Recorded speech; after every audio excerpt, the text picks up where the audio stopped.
Hi, everybody. Got your cuppa? I got my cuppa. Paul Newman's Special Blend Organic. I get it at BJ's in boxes of 100. How are you doing today? Mm-hmm. It's just another nice morning. It is 4:25 a.m. and I'm up taking care of business. Um, Taking care of business here at the computer by making a video for you guys before I head out and do my usual. It is September, and so to me on Cape Cod, that's the finest month of the year. Well, what I did was, I guess it's a review, and I went to print something else to talk about, but it didn't print out. It printed out, but um, not not really. They put all kind of blocks on it, so you kind of have to donate to the organization to really get the printout. But this is the dirty 12 and the clean 15 from 2020, and the name of this organization is Environmental Working Group, EWG. And sometimes it's just nice to go back and look at things that we used to pay a lot of attention to. I did anyway. And just know that a good soapy wash is not a bad idea with produce that you buy. And it seems like a simple enough thing, but I admit that there are certain things that I don't give a soapy wash to, and yet other things I do. So this is the environmentally working group. They're Dirty 12, and we'll do the clean in another video. So the Dirty 12, and I always knew this is strawberries, so I always give them a soapy little wash and dry before I have them. Spinach, which we don't buy or eat anymore, and kale, which we don't buy or eat at all. The few times I've had kale, it's been like, yeah, why don't you have a few hours of your stomach being attacked? Nectarines, don't really have those, but I would wash if we have. We have peaches sometimes.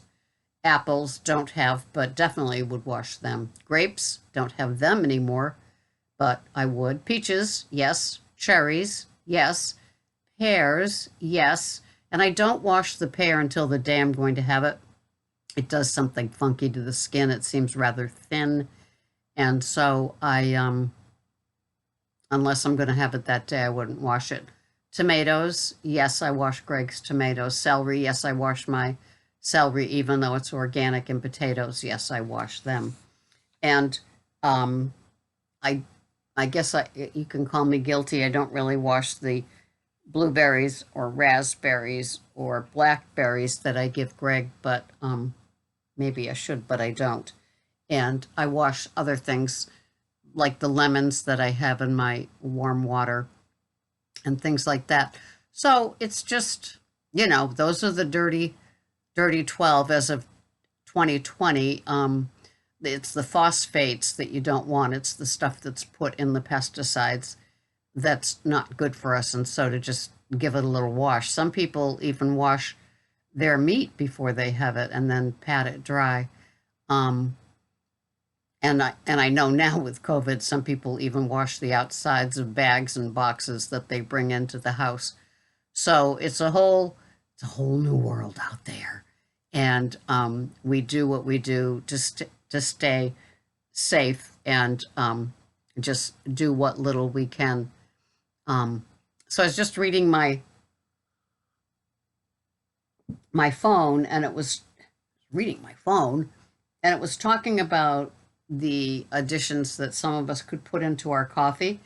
And Dunkin' Donuts, I don't know if I could still pull it up. Dunkin' Donuts has a pecan coffee out now, pecan flavored. And I guess it has something like 132 grams of sugar in the large size. That's a lot of sugar. The female body is only supposed to have what, 6 to 8 grams a day, and the male can tolerate 10 to 12. Correct me if I'm wrong. And so you put that in one Dunkin' Donuts, plus the fact that you're probably going to become quite sugar addicted to the whole thing too after having one of them. Amazing, huh? And the additives. It was funny. It said be careful of putting these things in your coffee. It didn't even mention the ghee or butter or coconut oil that I was quite, and other potions that companies put out, and they would send me, and I would review them to make like a fat loaded coffee. And they didn't even mention them. They were just talking about the cream. They said avoid the little shelf stable, table stable creamers that you sometimes see in restaurants. They are loaded with chemicals. It's not just by luck that they stay fresh. Trust me, it's all the chemicals they put in it to make it shelf stable. So be careful. I think it was sodium bromide that's used in those little creamers. And so it made me a little bit happy. It said you don't have to drink black coffee, but just be blah, blah, blah, blah, blah. And it made me happy that I went through the enduring trial of going from my loaded coffees to the black coffee. It is just so much easier. It's also like having given up gum. It was just part of my everyday routine that I'm really glad I left behind me. And it both took some work to give up. There was definitely a weaning off of the gum. I cut down, cut back, and then bought the lowest carb gum, which was, I think, Altoids gum at Trader Joe's or something like that. But it was something that, I just went through. The same with the black coffee. Glad that I did it. So now all through the day, I have my black coffee as my bridge, as Dr. Cyrus would say, and my water, the different versions, the warmed, salted, lemoned water that I have through my filter. It's a 20-ounce glass. I do that twice a day. And then the Gerolsteiner mineral water, the little bubbles, and then the black coffee. And those two things carry me through from OMAD to OMAD. And I am telling you that if you've had a stubborn, insulin-resistant belly, body physique for a long, long time, the calories in, calories out just ended up working for me. It just did. So now my OMAD, which I have between 2 and 3 in the afternoon, is just 1,000 calorie or less hearty meal. And it works. And some of you have seen the OMAD videos that I do a lot of the days. And there's plenty of food. And some people call vegetables just nothing more than fillers. But if that's what they are, then they work. And so when I have the side of asparagus or cauliflower crumbles or the hunk of cucumber cut up or the celery sticks, yes, it is a filler. And yes, it does seem to work. I give myself the option of having sweet potato if I want. And I haven't had one in a few months, but it's always an option. The Oriental Jewel one that has like the purplish skin and the like creamy white inside is my favorite. And but I don't have them that often, but I give myself the option. Things that are grown above ground do seem to work for me. I don't have the spinach or the collard greens or the kale, that family anymore. It began with spinach with the oxalates and kale because of the gas. Same with the broccoli. The cauliflower was kind of gassy, but I'm noticing now as I have cauliflower crumbles a little bit more in my menu, in my recipes, and just on the plate with the asparagus, that they seem to work. They don't seem to bother me. So it's just a tweaking and a trial and error of finding what foods work. I'm definitely grateful for keto, though. I don't buy the keto food items like the chips or the bars or things like that. It's just not something I'd rather eat it in a version of a produce item. And every now and then I will have my double cream cottage cheese from Good Culture, which if you long for a taste from the good old days, that's the one. It's got a green top on it, the aluminum pull-off thing, and the double cream is just like tasting cottage cheese of the good old days. There have been times that I have put peaches on them or pears on it, and it works. And I have such a small amount. It's just a taste, but it's just enough of the fruit flavor to, have it be a treat. Although I eat it during the whole meal, so it's not like dessert. And so that's what I do. I'm boring. I'm consistent. It's structured and disciplined, I guess, to put positive spins on it.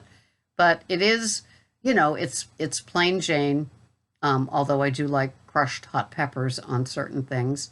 And I make all the foods that I eat last. If there's leftovers, they turn into something. Either Greg gets them or like how it was the other day when I had I forked some leftover U.S. Wellness pot roast and made that into a stew along with cauliflower crumbles and some carrots, 3 baby carrots cut up. But it's just enough, and it makes me feel good. I feel like I can enjoy. There's no vegetable or fruit that I can't have. It's just what I allow myself. And it just all works. And I'm grateful for Whole Foods for having quite the display. So when I go in, I can get local produce right now while it's still September.